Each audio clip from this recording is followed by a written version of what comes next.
प्रणाम दोस्तों, आप सभी का स्वागत है मेरे इस नए चैनल पर जिसका नाम है ज्ञान फिजिक्स।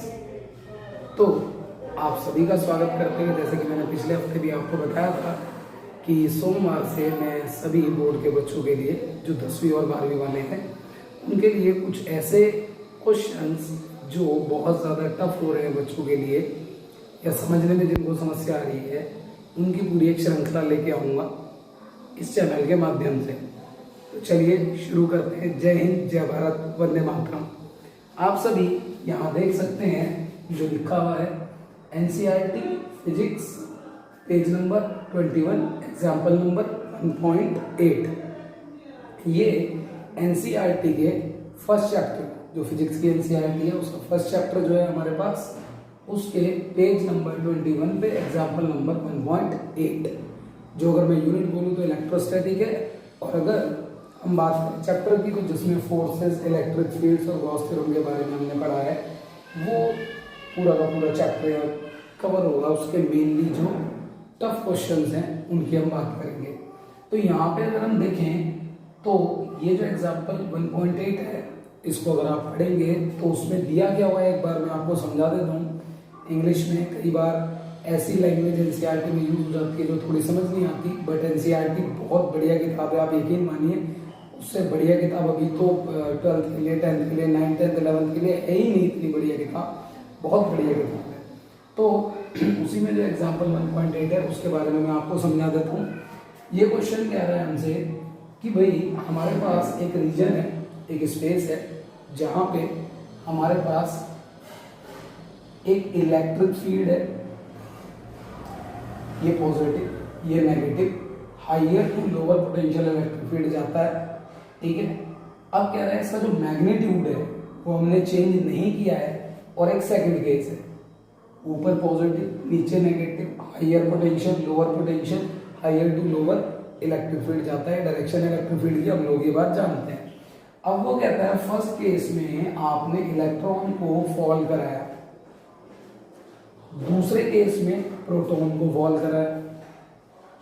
तो अब यहाँ पे वो हमसे बोल रहा है कि इन दोनों केसेस को पहले तो आप कंपेयर करिए कि टाइम कितना लगने वाला है, और फिर उसके बाद उसने जो दूसरी बात बोली है कि यहाँ पे हमको बताइए कि क्या कॉन्ट्राडिक्शन है इसका ग्रेविटी के साथ। तो आप यहाँ पे जो पहला पार्ट है वो तो मैक्सिमम बच्चे सॉल्व कर लेते हैं, और उसके बाद जो कॉन्ट्राडिक्शन है ग्रेविटी के साथ उसमें मैक्सिमम कंफ्यूजन होता है। तो मैं आपको यहाँ पूरा ये एग्जाम्पल समझा रहा हूँ, हालांकि NCERT में इसका सॉल्यूशन है, फिर भी बहुत से जो विद्यार्थी हैं, स्टूडेंट्स हैं, उनको इसमें समस्या आती है। तो सबसे पहले अगर आप यहाँ देखें कि इलेक्ट्रॉन अगर फॉल कर रहा है, अच्छा मैं यहाँ पे आपको कैलकुलेशंस में लेके नहीं जा रहा हूँ, कैलकुलेशंस के लिए सारी की सारी जो क्वांटिटीज हैं वो गिवन है, तो मैं आपको कॉन्सेप्ट और काम कैसे करना है वो बेसिकली आपको बता रहा हूँ। कैलकुलेशन आपको आती है, मल्टीप्लाई डिवाइड कोई बड़ी चीज नहीं है, तो वो आप कर सकते हैं। तो यहाँ पे अगर देखिए कि इस इलेक्ट्रिक फील्ड की वैल्यू अगर E है, वो कह रहे हैं यहाँ भी E है, सिर्फ डायरेक्शन चेंज हुई है।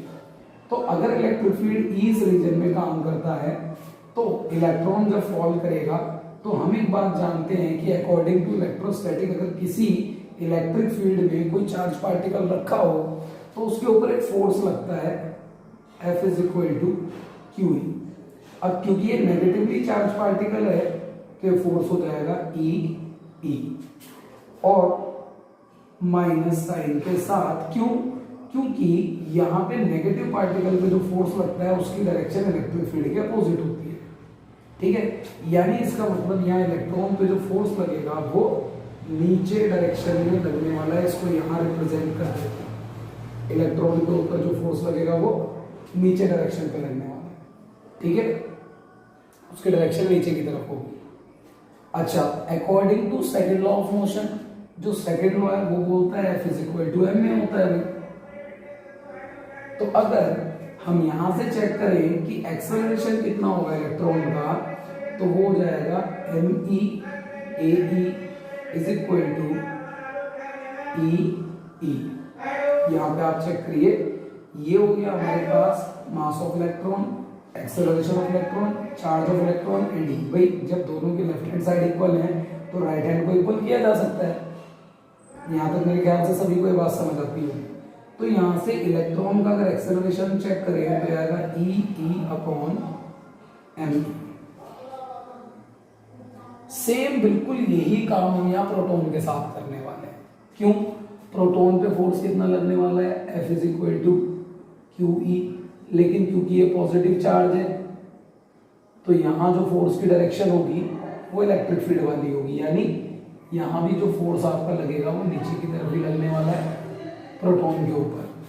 ठीक, और फिर वही हमारे पास second law, F is equal to M and then M P A P is equal to E. तो यहां से एक्सेलरेशन ऑफ प्रोटॉन हमारे पास आ जाएगा ई बाय एम पी। तो उसने जो पहला क्वेश्चन हमें दिया है उसमें उसने बोला है कि टाइम कितना लगने वाला है। सबसे पहले तो हमको ये निकालना है। तो अगर एक्सेलरेशन हम कैलकुलेट कर लेते हैं, जैसा कि क्वेश्चन में इलेक्ट्रिक फील्ड की वैल्यू दी हुई है, मास of electron, charge of electron, mass of proton, charge of proton, ये सभी हम जानते हैं। उसके बाद अगर हम टाइम की तरफ आते हैं तो हमारे पास जो सेकेंड इक्वेशन है मोशन की, S is equal to U T plus half A T square, दोनों जगह यही इक्वेशन काम करने वाली है। बस फर्क इस बात का है कि यहाँ पे इलेक्ट्रॉन और यहाँ पे प्रोटॉन, बस इतना ही फर्क पड़ेगा। अब S की अगर बात करें डिस्टेंस, तो H उसने दी हुई है हमको हाइट, उस क्वेश्चन में हमको प्रोवाइड किया हुआ है। हाइट कितनी है? U, रेस्ट से शुरू हो रहा है, फ्री फॉल हो रहा है तो 0। एक्सेलरेशन की वैल्यू हमारे पास अवेलेबल है इलेक्ट्रॉन की, तो यहाँ पे डाल दीजिए E by M into T square. बिल्कुल सेम काम करिए प्रोटॉन के साथ। H इज इक्वल टू, ये भी इनिशियल वेलोसिटी 0 होगी फ्री फॉल में, रेस्ट से शुरू कर रहा है। ए की वैल्यू हमारे पास है E upon M T into T square. यहाँ से टी अगर कैलकुलेट करें ये 0 हो जाएगा, तो H इंटू एम ई, ये मल्टीप्लाई में होगा, 2 जाएगा, नीचे आएगा हमारे पास ये ई जो है ये सबस्क्रिप्ट में ध्यान रखिएगा, E into E is equal to T square. तो यहाँ से टी आ जाएगा हमारे पास under root 2H M E upon E into E. Similarly अगर यहाँ पे आप देखिए तो T इज इक्वल टू आ जाएगा हमारे पास under root 2H M P upon E into E. अब क्वेश्चन में उसने हमको हाइट, इलेक्ट्रिक फील्ड दोनों दिए हुए हैं, यहाँ भी दोनों दिए हुए हैं। यहाँ प्रोटॉन का मास, प्रोटॉन का चार्ज, इलेक्ट्रॉन का मास, इलेक्ट्रॉन का चार्ज। तो जब आप इसे कैलकुलेट करते हैं तो इसका ऑर्डर जो आता है वो नियरली इक्वल टू, इसका जो ऑर्डर है मैं यहाँ ऑर्डर लिख रहा हूँ, जो वैल्यूज दी हैं उसके अकॉर्डिंग लगभग इलेक्ट्रॉन के टाइम का जो ऑर्डर है वो 10⁻⁻⁹ के आसपास आता है, और इसका जो ऑर्डर आता है वो लगभग 10⁻⁷ सेकंड के आसपास आता है।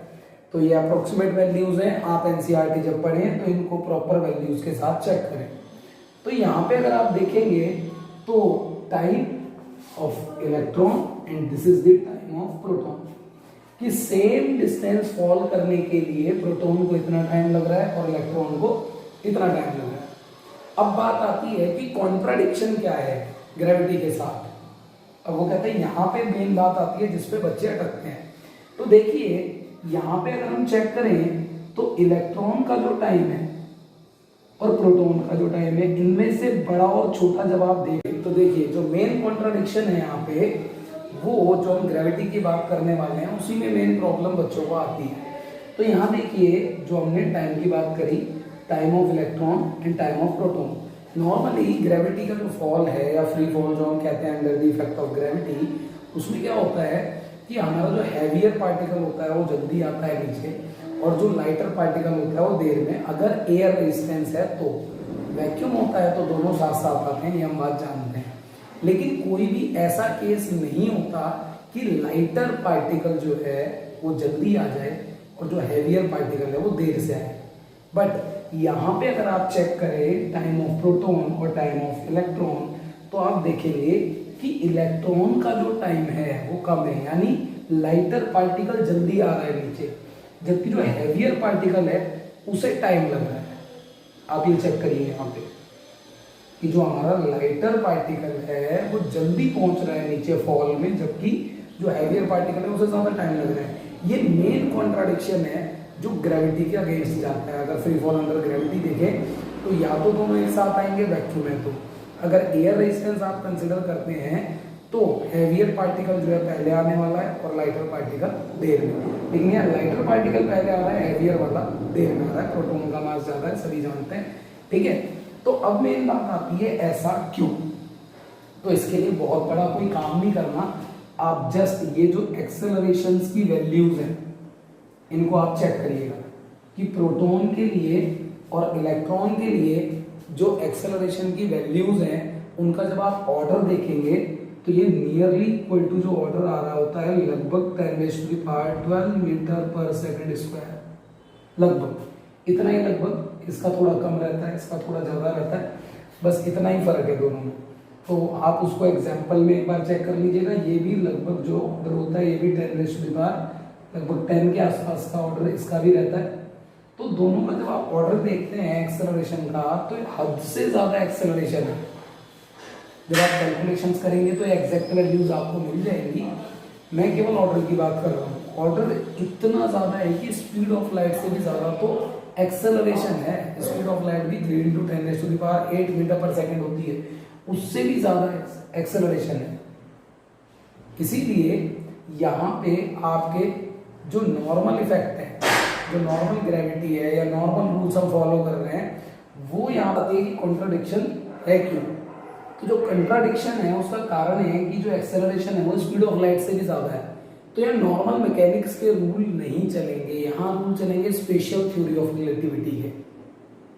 तो स्पेशल थ्योरी ऑफ रिलेटिविटी जब चलती है तो वहां पे फॉर्मूले और रूल्स बदल जाते हैं। तो नॉर्मल मैकेनिक्स के जो रूल है वो यहाँ पे काम नहीं कर रहे हैं, इसीलिए लाइटर पार्टिकल का एक्सेलरेशन बहुत ज्यादा है, इसीलिए वो पहले फॉल कर रहा है। और जो यहाँ पे आपका हैवियर पार्टिकल है ये थोड़ा सा देर में आ रहा है उससे, इसीलिए बस मेन जो कारण है वो इनकी स्पीड है, जो इतनी तेजी से एक्सेलरेट कर रही है, इतनी तेजी से एक्सेलरेट कर रहे हैं कि हमको यहाँ पे नॉर्मल मैकेनिक्स के रूल अप्लाई नहीं कर पा रहे हैं। तो अगर वीडियो आपको पसंद आई तो आप सभी लाइक करिए, शेयर करिए, सब्सक्राइब करिए। इसी तरीके के टफ न्यूमेरिकल्स या जो प्रॉब्लम्स है फिजिक्स की आपके साथ शेयर करता रहूँगा। तब तक के लिए जय हिंद, जय भारत, वंदे मातरम।